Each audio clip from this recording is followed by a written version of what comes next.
Thank you everybody for joining us today, and both on Zoom and here in the studio. I'm going to try to get used to having bright lights shining on me. It's not what I'm used to, so I can sort of see all of you. And welcome to the broadcast studio. This is our classroom. We teach a lot of our classes in here, over there, not under the lights. And this is also kind of the MMJC clubhouse. So we have some current students over here who are here to chat with you afterwards and answer some of your questions. They spend a lot of time hanging out in here. As you know, those of you who are at FIMS, you're not allowed in here. The doors are locked. They have cards. They can come in here 24/7 and end up doing a lot of their work in here and sort of hanging out in here a fair bit. So I'm going to go through the program a little bit for you, talk to you a bit about what it's about, walk you through it. We've a couple of the instructors are here with me today. Erin Eisen's at home on Zoom. She's joining us today as well. She does our comms teaching. And teaches 3 of the courses in the program. So they'll be here to answer questions for you as well. And we'll take questions at the end, but also if you have any questions now, feel free to jump in. People on Zoom, you can put your questions into chat. Suzanne's over there, and she will relay them to me towards the end of the presentation. All right, so I'll start off by talking about why choose the MMJC program. And I'll go through a few of the reasons why I think why a lot of people end up choosing it. And again, these are things you can talk to with the students afterwards. For starters, as you know, it's a 1-year program, so you're in and out fairly quickly. It is 3 semesters, so you start in September, end in August. Middle of August is when you finish your last assignment. What that means is you are out working faster. So you are doing 3 intense semesters, and it is a lot of work. Don't get me wrong. It's doable. It's intense, scary, but very doable, as again, the students here can attest to. But it is a fast, quick program. So you are out in the workforce after a year. Another advantage of our program is the size of it. We cap the program at 35 students every year. So you're in a small group with a small group of people. As you can see, this is our main room that we hang out in. We easily fit 35 people in here. What that means for you is that you have a lot of access to the teachers because we're only teaching a small number of you. We will know all your names. We'll get to know you fairly well. We spend a fair bit of time with you, and you'll also be networking with your classmates and getting to know your classmates. It becomes a bit of a family feel in the program because they spend so much time together. If you follow us on Instagram, you will see a lot of group pictures of things that they're doing outside of the classroom as well.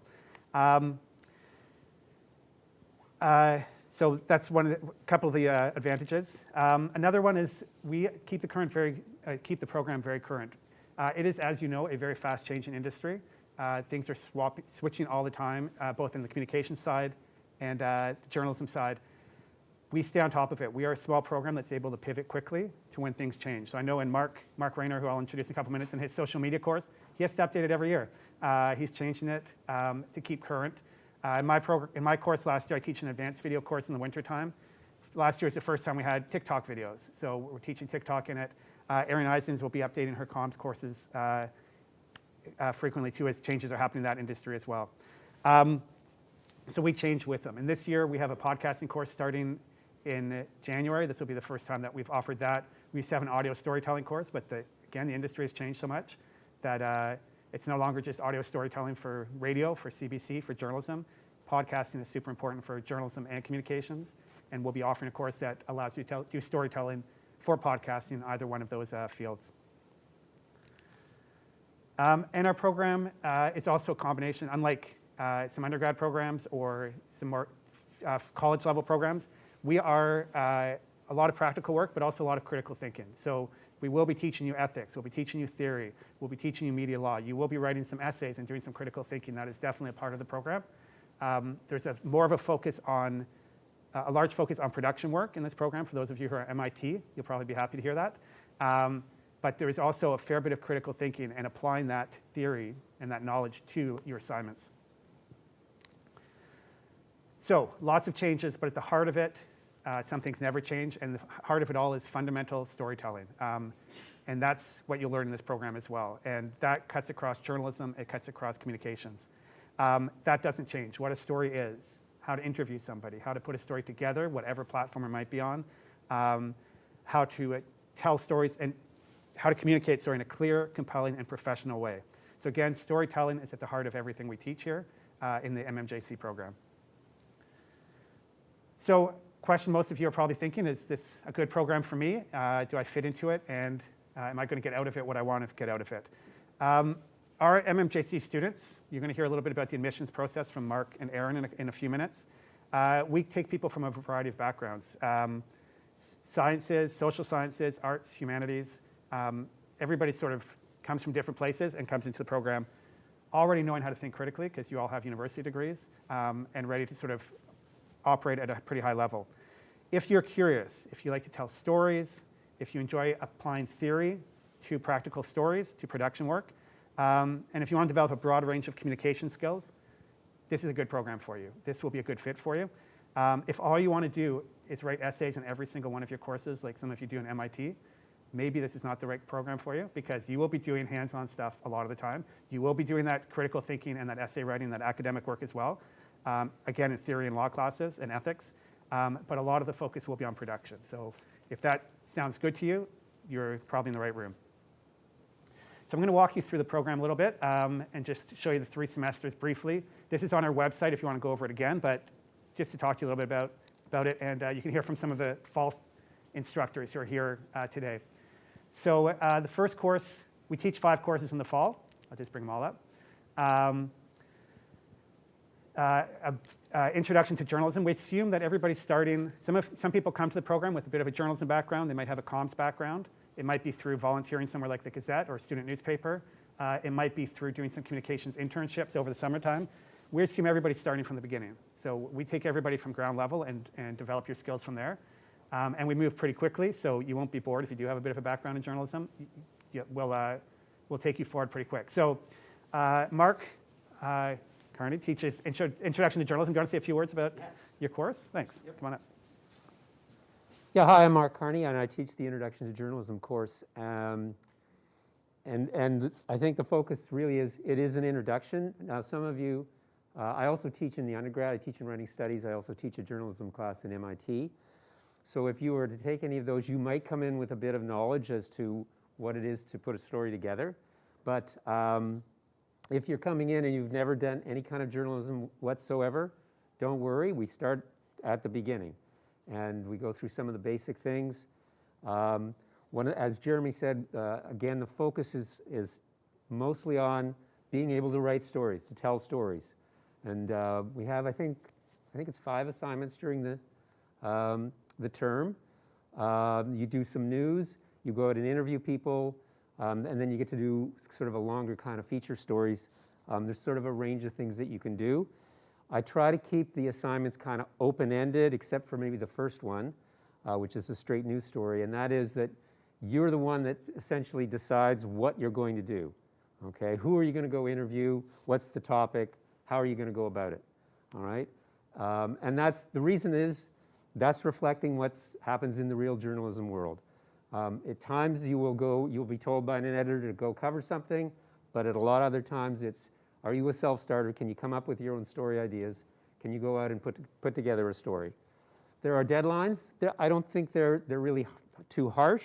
You generally have a lot of time to turn the stories around, again, except for the first news assignment, which you get the information, you have to have the story in the next day. Other than that, you've got pretty good range of time within this particular course to put the stories together. We workshop the stories in the class, we talk about them, and again, I'm giving you information, basic stuff about what journalism is and how you can put a story together under that kind of deadline.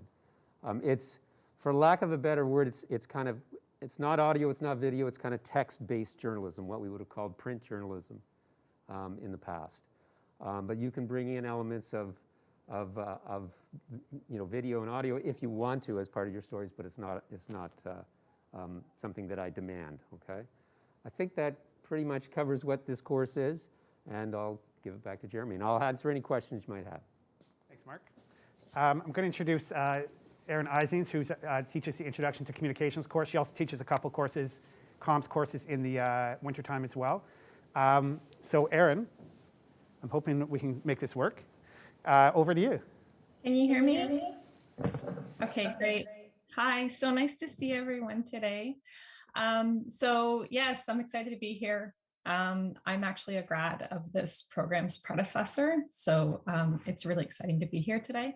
I teach the Intro to Communications course in the fall, and the name Intro to Communications, really the course is a lot more than that because we do go into different aspects of public relations, of communications, of marketing communications, of digital marketing. We'll kind of touch on all of those things in the fall term. And some of the assignments that we do include things like media relations and promo kits. I'll have you in the studio doing mock media interviews. We do work with strategic communications pieces. And then I've also worked in a work integrated learning component where you'll do some work in the community with a local nonprofit.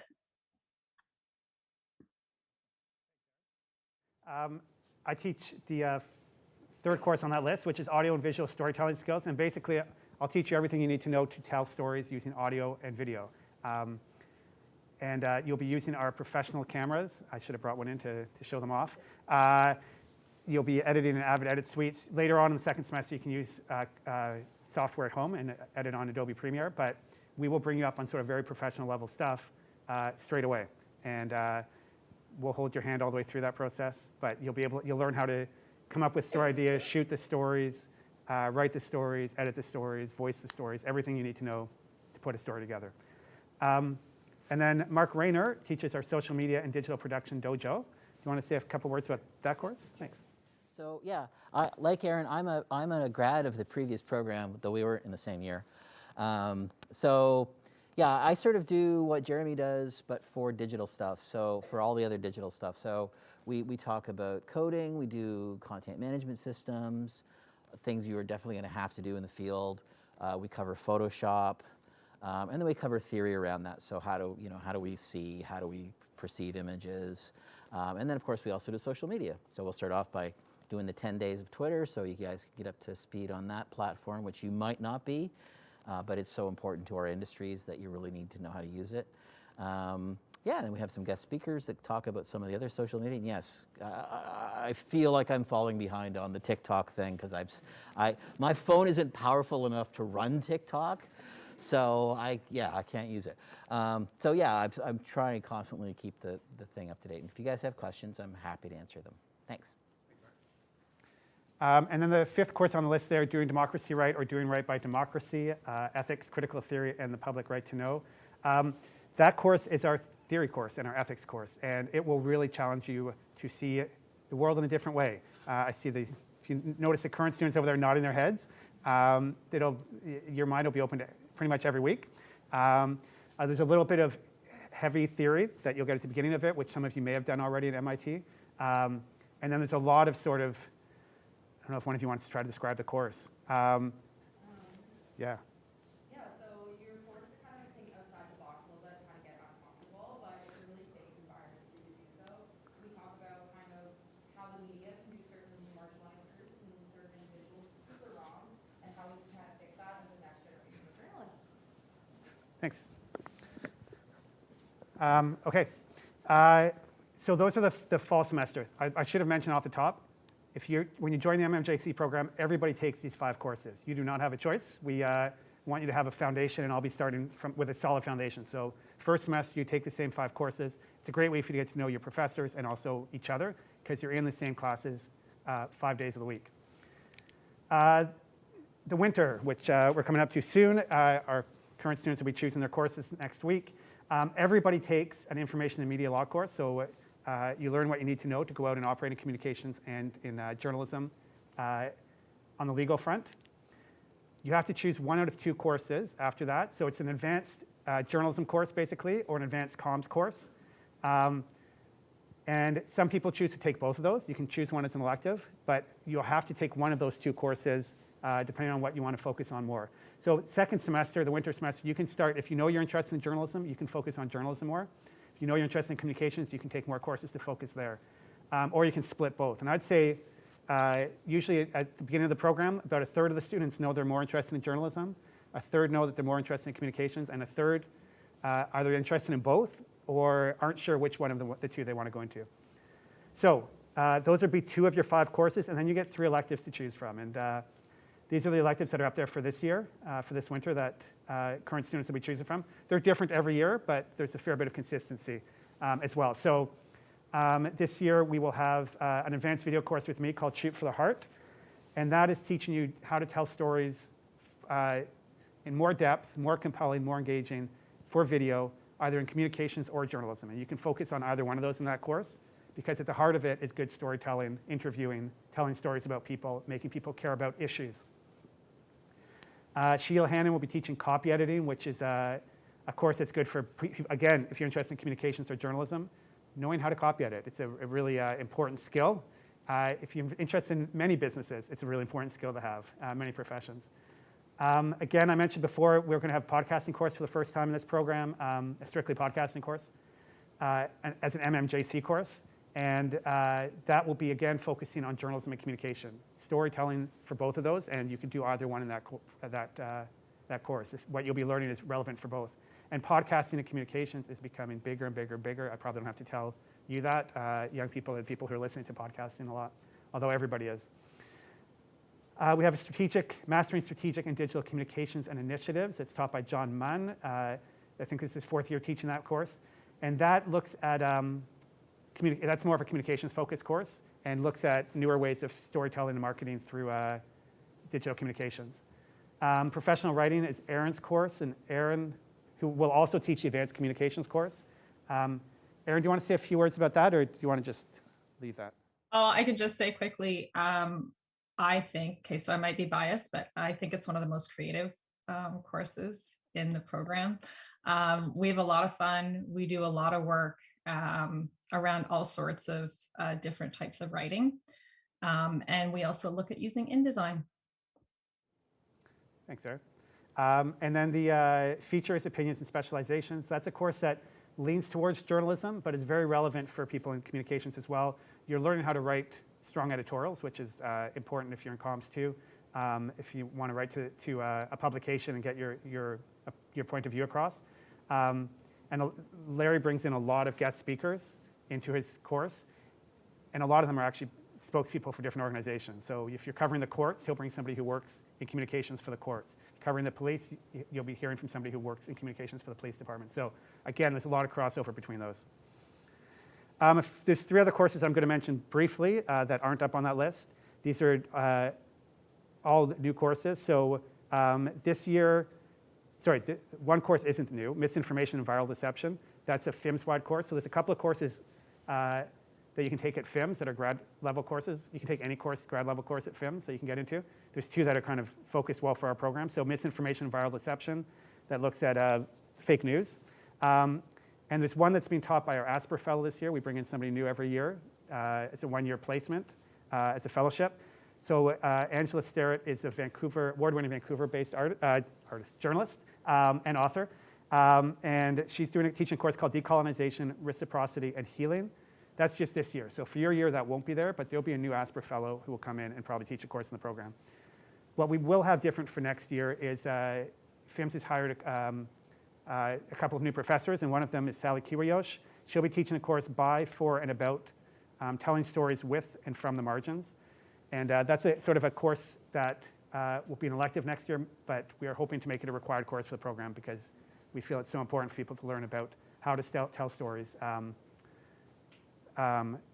from and with people from the margins. Am I missing anything on that? Oh, yes, one more thing. I knew I was missing something. You can take courses across FIMS, so it's your elective. If you're interested in something, you can also take courses across Western at a grad level. It happens once every 2 years, maybe. It doesn't happen a lot, but if you know you're interested in law or medicine or health, you can take courses in other parts of the university at the grad level and use that as an elective. So that happens. It's happened a few times when Mark was running the program. Summer, so your 3rd and final semester is the summer. You basically go off then, and you can leave London. You can stay in London. You'll do an internship. The internships are aimed to be 10 weeks. They sometimes stretch between 6 and 14 weeks for various reasons. And you go off and do an internship. And the internship can be at a news organization, a communications agency. It can be a content production agency, lots and lots of different places. as long as it fits into our program and you're going to be mentored and learning, you can go there. And it can be anywhere in Canada, and actually can be anywhere, not anywhere in the world, anywhere in the world where it's not a conflict zone and your life is in danger. We won't send you there. But yeah, we've had students go to many different parts of the world to go do their internships. So that's that. And then after the internship, there's a 4-week period if you do a 10-week internship where you're working on your capstone project. And that is a big project that you get to work on. It's at the year end where you get to apply what you've been learning, what you've learned on your internship, bring it all together into a sort of a significant project that you can hopefully use when you're applying for jobs. And that can be across a broad range of things. It can be text-based, it can be audio, it could be video, it could be a podcast. Students have done all sorts of different things within that. And it's really, you're driving it, and you have a professor supporting you as you go through it. Any questions at this point about those 3 semesters? Okay, I'll just briefly mention a few of the, again, just staying with internships. If you go on the website, you can find this, but that's a list of some places we've sent people on the comm side. Again, a lot in Toronto, a lot in London, but other places as well, Yellowknife, Vancouver. It's really driven by where you want to go. And we talk to you and support you in that process, but we want that the internship to match your interests. On the journalism side, again, just up on the website, lots and lots of different places. We've been, before becoming the MMJC program, we had a Masters of Arts in Journalism program that Aaron and Mark graduated from. That program, we sent people off on internships as well. So we've had 47 years of sending people off on journalism internships across Canada. None of us here have had 47 years of doing that. We're not that old. But those are some of the places that we've sent people. And again, driven to sort of meet your interests and to match with what you want to do. And just a few of the places we've sent people overseas. Al Jazeera in Qatar, Barcelona, Brussels, and I don't know if Nick is still working there, but he got a 1-year extension on his internship there. CBC London, we send a student almost every year. They hold the spot for us. So those are some of the kind of options. Again, it's up to you. We help you find a place you want to go to do your internship. For those of you who are familiar with FIMS, this is a 1-minute video that you'll see some things that are familiar. If you're not taking classes in this building, this will give you a bit of more insight into the building. This is a 1-minute video somebody did for one of the comms classes, and just went out and did kind of a quick vertical video experiment that she was pretty happy with, and I'm going to play it for you now.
I will mention, because you saw the equipment room there, the equipment room is just around the corner from here, just in that little hallway there. Don't do that. Our students have 24/7 access to the equipment, which is quite an awesome thing. I know Ryerson and Carleton, you have to sign it out, and it's kind of limited in what hours you can do the sign outs. Same with the edit suites. Students have 24/7 access to this room and to the equipment, to the edit suites, everything. And we have terrific equipment, again, professional video cameras, but also lots of GoPros, great audio recording equipment, some cameras. I think we're going to try to get some more DSLR cameras for next year. So that's something that you have access to as a member of this student in this program. If you want to see more behind the scenes stuff, I encourage you to follow us and check out our Instagram. Suzanne is one of the students here today, works on our Instagram for us. So that's student-driven and run for the most part. And we're up on TikTok this year as well. So Suzanne, you're running the TikTok. Yes. So that's kind of been fun for us. So gives you a bit of a behind-the-scenes look at the program, curated by the students. And of course, our website is there for lots more information. That some of it will be repetitive of what I've been saying today, but there's a lot more there that you can check out. All right, this is where I get to take a break. I'm going to talk very briefly about what we look for. And we are. I'm going to pass this over to Mark mostly, and Aaron's there to support him because they do a lot of the admissions work. And by a lot, I mean all of it. And, yeah, Mark, do you want to just talk a little bit about what to look for, applications, tips? Do you want me to leave that one up or go to Yeah, it? sure, leave that up. That's good. We'll start with that. Is there something else I should know? The only one is applications. Okay, sure. So I've been doing this. I've been chairing this committee now since the start of the program. And so basically, what will happen is sometime before February, the 1st of February, you'll put together your application package. That's going to include your transcripts from your degree, your undergrad degree. We require a minimum average there, but realistically, you probably want it to be a little bit higher. But that said, don't freak out. I'll hit the tips in a second, and we'll get the balance in a second. And what we're really looking for, the most important piece of your application is your statement. So you're going to write something about why you want to come to the program, why the program is of interest to you. And really what we're looking for there is a story. We want you to sort of demonstrate that you kind of already understand the importance of telling a story, that you have a way of connecting with people through your writing, to get us excited about having you come to the program. So those can look really different depending on the person. Sometimes people take an individual story from their life and sort of tell that story. Sometimes it's more of a sort of autobiographical narrative. It's like, I started, reading the newspaper with my dad when I was a kid, or telling a more specific story about something else, and that's what's made you interested in pursuing journalism and communications. So really that's what we're looking for in that statement. And I don't want to overstate it, but it's probably the most important part of your application package. We do look at your portfolio if you've got one. What I would say is to only include we're onto the tips now, I guess. I'm not sure if we're at the right here. Only include really your very best stuff. What we're looking for is not quantity, but quality. So pick one or two things that you're really proud of that you've done, and include that with your package. You don't have to give us everything. We'll get your CV. We want a CV, so we'll look at that, and we'll look at your grades, and we will definitely look at your letters from your professors, because those will actually help us understand how you're going to do in the program. Because we want to be really careful about making sure that everybody who is accepted into the program is going to be successful in the program. And I think we've reached that point so far. Everyone's been successful. And so we want to continue that trend, and that's really important to us. In terms of other tips, am I missing something, Erin? I'm sure I am. No, I don't think so, Mark. Really? I think you really covered it off really well. Okay, good. Well, yeah, so I think so I'm happy to, I'll hang around after we're done here. If you have questions specifically, I'm happy to answer them. But I'm happy to answer questions right now, too, if that's okay with Jeremy,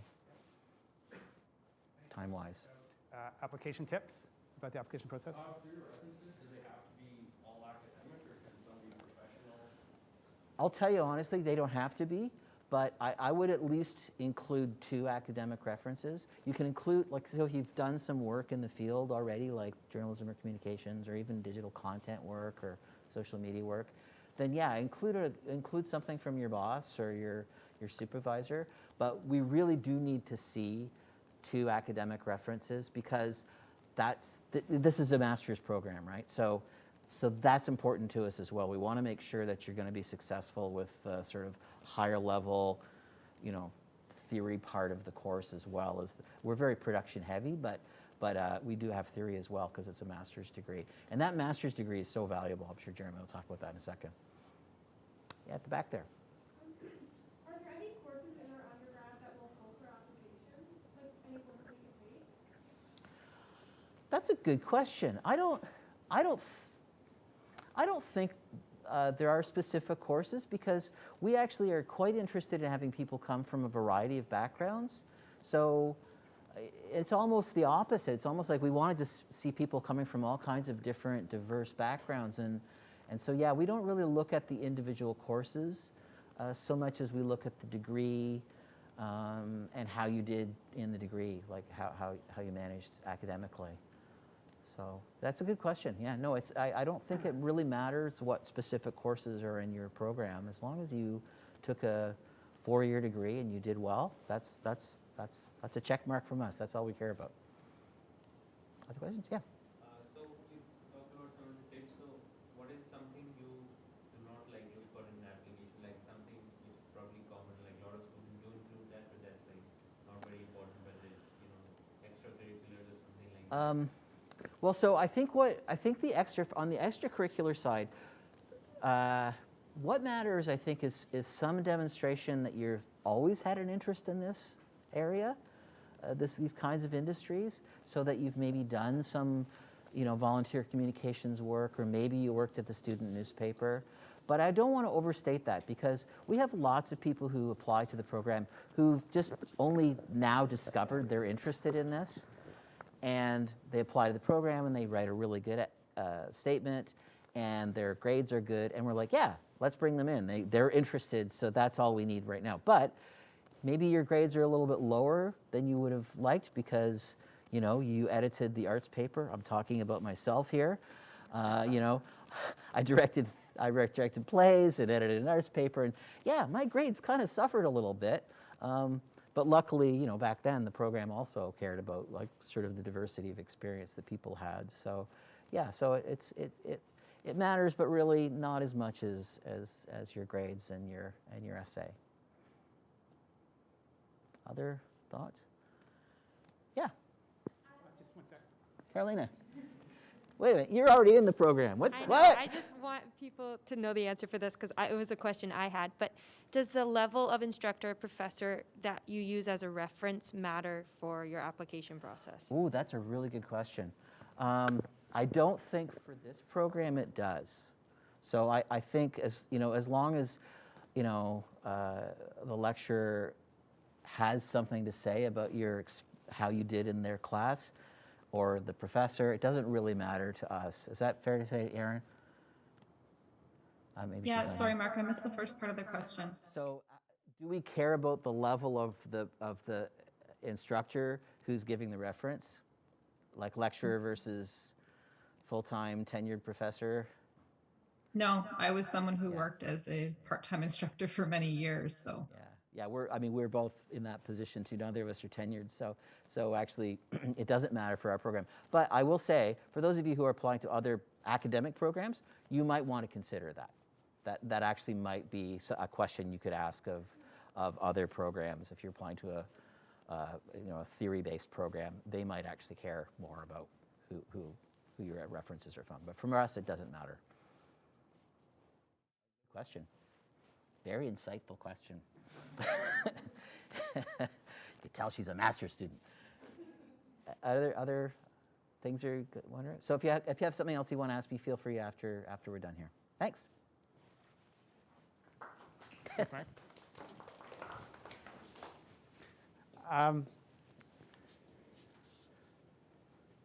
I wasn't going to talk about why it's a good idea to get a master's degree, but I will because it's a good point. So thank you for cueing me on that one. If you go off and work in a newsroom, once you're in a newsroom, they don't really ask you whether or not you have a master's degree or a PhD or a bachelor's. They're not going to ask about that. And I don't know how it is on the comm side, but I will tell you from my experience, even way back when I started in the late 90s, you needed 2 university degrees pretty much to get into the CBC to do a job a 13-year-old could do. That was my experience. And everybody who was there had 2 university degrees. I'll also tell you that you don't know when a graduate degree will help you. And again, this is speaking from my experience. I did an undergrad degree here at Western. My marks weren't good enough to get into Carleton for the graduate program, so I ended up doing another undergraduate degree in journalism at University of King's College in Halifax. I had a 1-year Bachelor of Journalism degree. And then that was fun, got my job. And but later on in my career, when I wanted to shift gears and either teach full-time or go work for the United Nations, I needed to have a master's degree to do either of those. If I wanted to go work in communications at the United Nations, they won't look at your resume for full-time work unless you have a master's degree or above. And you want to teach here full-time, you need to have a master's degree as well at university level, so even at the college level. So if all things are equal between the two programs you're choosing from, you might want to lean towards doing a master's degree because it may come in handy at some point. If you know there's a program that you want and that you love that's at a college level or another undergraduate degree, by all means, that's great. But if they're at the same level, master's degrees can help you down the road. Yeah, I would just add that it can open some, like Jeremy just told you a good story. It will open some doors for you possibly later in your career that you might want to be able to open where it might be closed otherwise. So it's a benefit, I think, from that perspective. And I think in comms, it's probably more valued. Is that fair to say, Erin? Yeah, sorry, I was just raising my hand so I could jump in. Yeah. I think what's really important too is the professional network that you develop while you're in the program. I see it happening all the time where grads are getting jobs and references from their former classmates, right? Like the people who you're in the program with, that's the beginning of your professional network, but it really extends into the industry too. I see it happening all the time. Good point, Erin. I got my first job at the CBC because one of my classmates got in there before I did, and she brought me in for a tour, and that led to a job, so it's a really good point. Here's a question that none of you asked, but some of you might be thinking about, and Mark or Erin can jump in and help with this one, which is how competitive is it to get into the program? And we get that a fair bit sort of later on.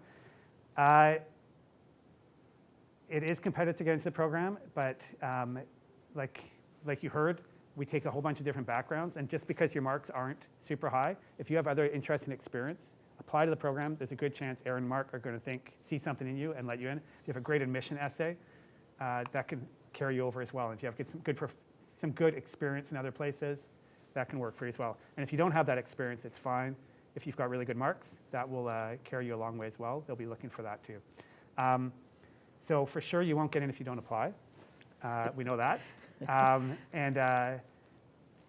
If you have something interesting and you're really interested in this program, I would encourage you to apply. I don't know, Erin or Mark, do you want to? Yeah. I can't see her. If you ever wants to put her hand up? I think she's going to say something. Go, Erin. She's got her hand up.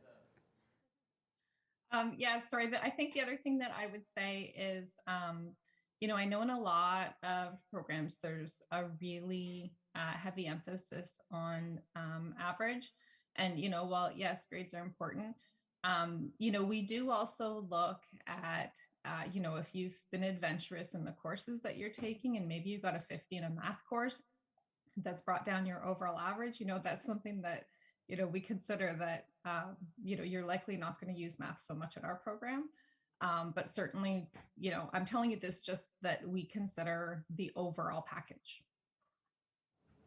And anything else to that, Mark? No, that's good. That's why it takes us so long. Because yeah, we're looking at a lot more granular detail than we would normally. So compared to other programs. So yeah, we do look at those things, and we also look at trajectory when it comes to grades too. So I mean, we only actually ask for the last 10 full-time courses as part of your grade, and we'll actually see. So like if you had a bad start to your third year, and then you really started kicking butt in your fourth year, we'll notice that, and we'll put that into our thinking when we're looking at the class. So I invited a bunch of current students to come join us here today. They're sitting over there. And they will be here afterwards if you have any questions, if you want to talk to them sort of one-on-one and find out what the experience is like, not from the professors in the program, but from the actual students who are taking it. I don't know if at this point, is there anything any of you want to add? Yeah, Yar? I just wanted to say, I grew up in Dubai. I moved here, and when I was looking at the website, I was really confused. I was so overwhelmed. I did not feel like I understood the program, and there was other master's programs at Western I was interested in. It's really, really easy to reach out to one of the professors or, one of the students. Jeremy was so kind enough to get on a call with me, and he introduced me to the program, and then I was put in touch with a student. So just don't be afraid to ask questions if you have them, and really, really try to learn about it so that you know what what you're getting yourself into, because it's an awesome program. And had I not had those conversations, I wouldn't have known about it. Thanks, Sarah. I'll just say that's a good point. And if you do, you have students you can talk to here today. But if in January, or even February, March, when you're trying to decide if you want to accept an offer that we offer you, feel free to reach out to me even then. And if you're trying to decide between different programs, I can answer some of your questions, but I can also put you in touch with a current student or a recent grad. If you know you're interested in comms, I'll try to connect you with somebody who's more interested in comms. And you can sort of get an understanding of the program that way. Chelsea, did you want to say something? To add on to what Yara said, I'm also an international student, and the lecturers, our professors, are luckily so accepting and so easy to talk to and very accessible, which is highly appreciated. Also, if it is that you are coming from an academic background that's not necessarily comms or FIMS related, don't worry about it. There are people in this program who studied anthropology for their undergrad, who did criminology for their undergrad. It's not necessarily about being from FIMS or doing things of that background. It's about what you and your background can bring to the course itself. So I think you should think more about that if you're worried about that. So, yeah. Thanks. Any questions? Any more questions? Yeah. Erin? Question. Thank you. Just in regards to the whole portfolio that we want to submit, is there a specific number of projects that you would wish to see in it, or is it kind of more free-flowing? We can. So if you've got a portfolio, you could give us a link to that, and that's all we. Oh, I thought I was Mike. Sorry. Yeah, I thought it was Mike. But so if you've got a portfolio, then yeah, just give us a link to that portfolio. But you can also upload PDFs of specific projects. And what I would suggest is pick your very one or two best things that you are really proud of and you think you just really nailed. It's really good. Because we've told you what we're doing already in terms of looking at your application. So if there's 30 things, that's kind of demoralizing for us, because oh, now we have 30 things to look at. And if there are kind of 30 things that are okay, that doesn't help you as much as having something that makes us go, did you read that? And we'll actually go, did you read that thing? Oh my God. Yeah, so pick your very best stuff. And if you're worried that we're going to miss out on your sort of overall scope, then yeah, have a portfolio and give us a link to the portfolio. Okay. Any other questions? Oh, Sophia? I was just a note on portfolio, examples of work. And you guys can probably speak to this a little more, but I personally didn't have writing samples. I think I only submitted audio and visual forms of storytelling, and obviously it worked. So I guess don't worry if you don't have samples of written journalism or anything like that. I don't think that's necessary. Probably would help, but yeah. Totally, thank you for saying that. Yeah. That's totally true. Because it could be video or audio, or it could be multimedia that you've done, or sometimes people will have a really lively Twitter feed, and just a link to that is enough for us to have a quick look and see what you're doing there. So yeah, and again, the portfolio could be a mix of those things too, right? I have a Zoom question from Jalen. He's asking, how long should the statement of interest be? How long should the statement of interest be? It's 500 words. Yeah, they can. And I it'll think- be I think 500. I They're might. looking for 500 words. 500 words, yeah. That's the maximum. Yeah. So we want to see that you can tell a story in a short amount of time. Denise is getting a workout. I just wanted to ask, right now I'm in third year, so when do I start, thinking more about my application, in the sense, today is a good start to know about the basics, and when do the applications come out, and when is how much time do you give, to the deadline sort of? So. Yeah, so the form I think goes live late October or early November. October 1st. October 1st? Oh, okay, so we've pushed it up, so that's good. So you can start submitting by October. And then the deadline is, I think, the 1st of February. So you have a good chunk of time. And quite often what will happen is people will start thinking about it in October and working on it a little bit, maybe finish their term, go home, talk to the rents about program choices, and maybe think about it a little bit, and then upload early in January.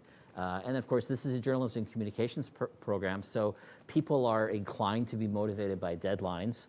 So a lot of the applications come right just before February 1st, so that's okay too.